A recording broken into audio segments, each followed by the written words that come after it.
readers, this is Liz Davidson from Beyond Solitaire Books, and I just want to do an overview of what I read in the month of July. I had a really strong reading month this month. I read a lot, so let's go back over all the stuff I read. So the first book I read in July was an impulse buy. I just saw it on a table at Barnes & Noble. It was 50% off. I wanted it, and it's called The Beautiful by Renee Ahdieh. And it was okay. I think I was experiencing, kind of old Anne Rice cravings from my youth when I picked it up. And I mean, the book was okay, but it wasn't Anne Rice. And I'm not really sure I'll pick up a sequel. It was one of those books where there's a lot that's appealing about the writing, but the plot didn't really grab me. After that, I read The Thousand Crimes of Ming by Tom Lin. And this book was really interesting. It is a Western, and it's basically about an Asian man who had married a white woman. He is ripped away from her and kidnapped and basically forced to work on the railroads. But before that, he was working as an assassin. He's now free, and he is working his way down his kill list, trying to get his girl back. And this book was really, really interesting because there were so many good elements of it, but I'm not sure that it worked together perfectly. The writing is gorgeous. The images were so stark and just really, like, you could see the little tumbleweeds going by. That part was amazing. The just straight up revenge plot, including a couple of twists along the way, were also super interesting, and I really, really liked the way that it was written. But there's also a huge part of the plot where Ming joins up with essentially a traveling circus of miracle workers, and the insertion of magic, and there's another character called the Prophet who can see the future. That stuff didn't really work for me as well. I would have preferred something that was more pure Western. Just personally, the magic with the Western plot didn't work great, in my opinion. However, I still think the book is worth reading because what Tom Lin is doing throughout the book is something deeper than just writing kind of like a Wild West yarn. He's really trying to look into memory and thinking about what it means to remember something. And so he talks about how even if you forget an event, maybe your body remembers through a scar, through something else. And there are all these sort of interesting interplays, like what is real and what do you remember, and time being a little bit more fluid than you'd think, and sort of the earth itself having memory, even though it's not considered to be animate. And those reflections I thought were super fascinating, and I would be interested in looking at more of Tom Lin's work, specifically because he's pushing for that deeper thing, even though this book didn't come together perfectly for me. The next book I read was very interesting. It was by Kate Summerscale, and it was called The Haunting of Alma Fielding. It's about sort of a early psychiatrist / spiritualist investigations into a poltergeist haunting of this woman who is having a lot of trouble at home, and then she also experiences a haunting. And the book looks into whether the haunting is actually paranormal, where it's coming from, what that haunting says about this woman and her internal state. And it kind of mixes that with beliefs in spiritualism of the time and the birth of psychoanalysis. And overall, it was just, there were parts where the experiment description stuff went on a little bit long, so it wasn't a perfect book, but it was super fascinating, and it raised some really interesting questions about how we respond to unhappiness in our lives and feelings of a lack of control. And so if you're interested in looking at that, but mapped out onto kind of an interesting vestige of the past, this was super interesting, and I think I'll probably look for more of Kate Summerscale's books, because I really like this.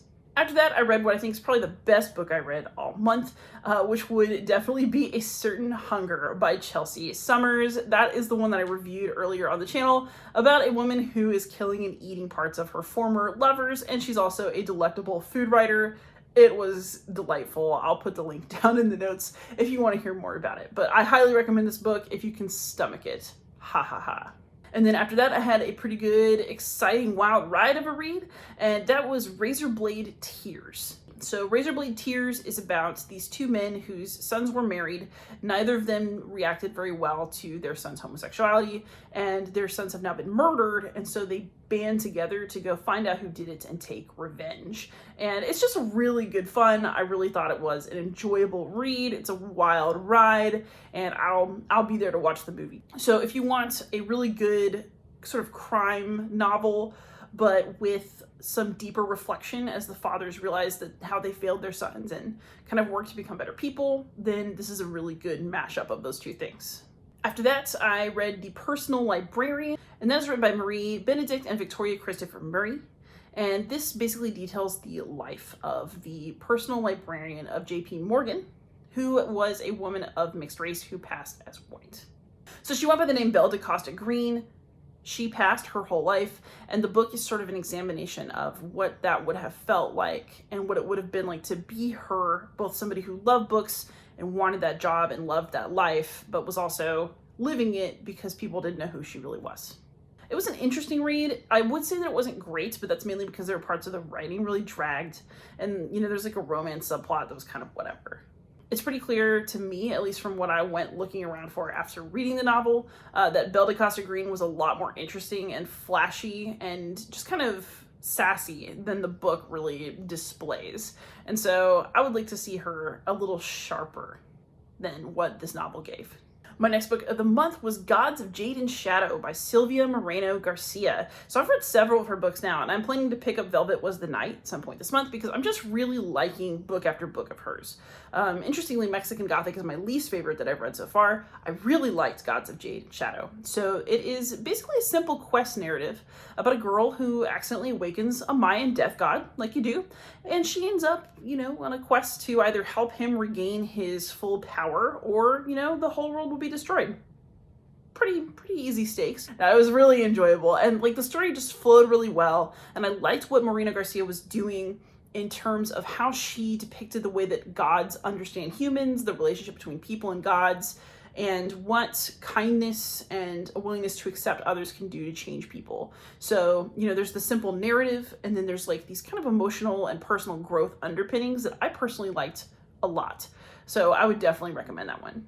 After that, I went a little wild on Kindle Unlimited. I read the first 2 volumes of Planet Barbarians. For those of you who don't know what that is, it is a smutty series by Dixon, and it is basically about women on an ice planet who mate with very sexy, very blue alien barbarians.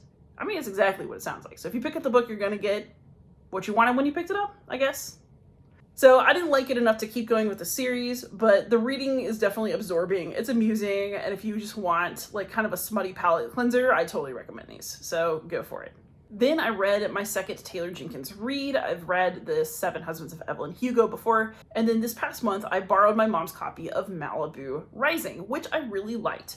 It wasn't maybe the best book ever in the sense that I'm already starting to forget parts of the plot, but it's the story of these children whose father is a really famous pop star. He abandoned them when they were younger. They've made their way in the world, and they're kind of all reaching these points where they have to really grow up and decide who they really are, who they're really going to be. And it all happens at this huge party they have in Malibu. So it was super enjoyable. Having enjoyed 2 books by this author now, I will probably also pick up Daisy Jones and the Six at some point because I like a good track record, and Taylor Jenkins Reid's books are clearly working for me. After that was one of my more interesting reads of the month. I read The Atlas 6 by Olivie Blake. And this was a really interesting little dark academic book that was about these people who are selected to maybe be initiated into the Library of Alexandria and its society, which has somehow survived even though the library allegedly burned down long ago, to the heartbreak of many an academic. So basically these people all have these incredible magical powers, and they're chosen for their excellence, for their uniqueness. And the thing is, though, 6 of them have been brought to be initiated. Only 5 are going to actually be initiated at the end of the year, and one of them will be eliminated, which we'll talk about more if you ever read the book. And so it's a really interesting story because the way that the magic system works in this book is fascinating, and the kinds of powers people have, it's really unique. It's something special that I've never really quite seen before. The atmosphere of the society and the pursuit of knowledge just kind of really warms my academic heart. And I also liked the relationships between the characters, their insecurities, their needs, and what they were hoping to get from each other. Because even though they're all sort of ruthless and competitive, they also have feelings and bonds that affect their year and that change over time. So I will definitely read the next book in this series. It ended on a very interesting little cliffhanger, and I'm ready for more. After I finished the Atlas 6, I followed it up with Filthy Animals by Brandon Taylor. So Brandon Taylor was nominated for a Booker Prize for his first novel, Real Life, which I absolutely loved. It was one of my absolute favorite books of last year. And Filthy Animals is also excellent. It is a collection of short stories, some of which are connected, some of which are not. And, they very much focus on people who are sort of lost. They feel passion, they feel desire, they feel confusion, and sometimes anger, and sometimes violence. And the way they all come together and have these social interactions that are sometimes very awkward and sometimes very profound is really, I think, a hallmark of Brandon Taylor, at least what I've experienced of him so far. I don't think that the short story collection worked as well for me as a cohesive novel, but the writing is just so gorgeous. Brandon Taylor might be my favorite writer right now. His work is just beautiful, and I will read anything that he publishes. So just waiting for the next thing, man. It was great. After that, I let Book Talk get to me, and I read the entire Plated Prisoner series that exists so far. So 3 of the 4 books have been published. The 4th one's coming out next year. And it's basically about this woman who is all gold, and she is being kept prisoner by a king who has the power to turn things into gold, and his name is, of course, Midas. So it's a retelling of the story of Midas and the Golden Touch. And then, of course, a lot of different things happen. There's captures and politics and, all sorts of situations that I'll just let you discover. So that's all I'm going to say about the series, although I will give some trigger warnings for, things happening to people against their will and some abusive aspects to some of the relationships. So that I will mention. But it was, people are really obsessed with it on Book Talk. I thought it was fine. It was entertaining enough. I actually do generally like Raven Kennedy, but I'm not sure that this was my favorite series from her. And then actually I started one more book in July, but that's it for the month of July. That's actually a ton of books though. I'm already starting to get into August, and I just almost started reading into my August list, but you'll have to wait. You'll have to wait a month for that. So I read a ton in July. Most of it was pretty good. All of it was at least entertaining. And if you are curious about any of the books, I put the titles and authors listed below in the show notes. Please leave me a comment if you read anything great in July. Do like my video and subscribe to my channel. And as always, happy reading.